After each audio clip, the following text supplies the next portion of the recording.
அஸ்ஸலாமு அலைக்கும் வரஹ்மத்துல்லாஹி வபரகாத்துஹு. நபிகள் நாயகம் ஸல்லல்லாஹு அலைஹி வஸல்லம் அவர்களுடைய மறைவின் தருணம், உமர் ரலியல்லாஹு அன்ஹு அவர்களுடைய நிலை.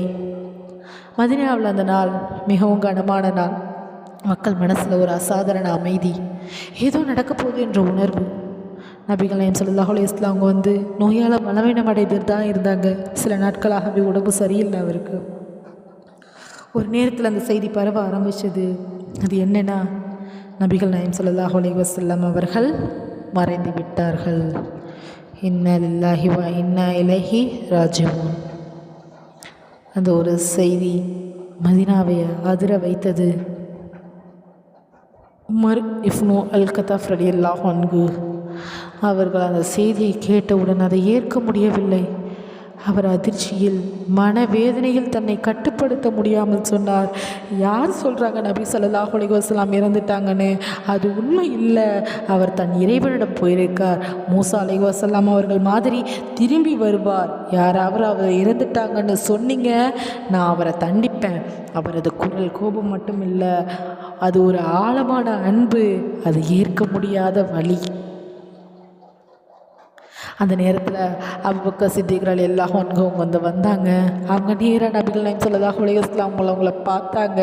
அவரை முத்தமிட்டு மெதுவாக சொன்னாங்க, நீங்கள் உயிருடன் இருந்த போதும் அழகானவர், இறந்த போதும் அழகானவர் தான் அப்படின்னு சொல்கிறாங்க. பிறகு அவங்க வெளியே வந்த மக்களை அமைதியாக அழைச்சி அபூபக்கர் ரலியல்லாஹு அவங்க சொல்கிறாங்க, யார் முகமதை வணங்கினீர்களோ முகமது இறந்து விட்டார். ஆனால் யார் அல்லாஹுவை வணங்கினீர்களோ அல்லாஹ் என்றும் உயிருடன் இருக்கிறார். பிறகு ஒரு குர்ஆன் வசனத்தை ஓதினார், முகமது ஒரு தூதர் மட்டுமே, அவருக்கு முன்பும் பல தூதர்கள் சென்று விட்டார்கள் என்று.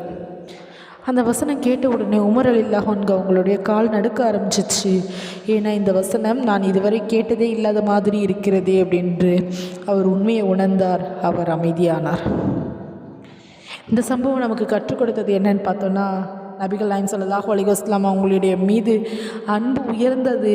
ஆனால் அல்லாஹ் தான் நித்தியமானவர். பெரிய இழப்புகளிலும் உண்மையை ஏற்றுக்கொள்ள வேண்டும். நல்ல தலைவன் அபூபக்கர் சரியான நேரத்தில் மக்களை வழிநடத்துவார். உண்மை ஒரு வசனத்தாலே மனதை மாற்றும். அந்த நாள் ஒரு நபியுடைய மறைவு மட்டுமல்ல, ஒரு சமூகத்தின் சோதனை நாள். உமர் ரலியல்லாஹு அன்ஹு மாதிரி அன்பு, அபூபக்கர் ரலியல்லாஹு அன்ஹு அவர்களுடைய மாதிரி நிலைந்த மனசு நமக்கு இருக்கா? நீங்கள் கமெண்ட்டில் சொல்லுங்கள்.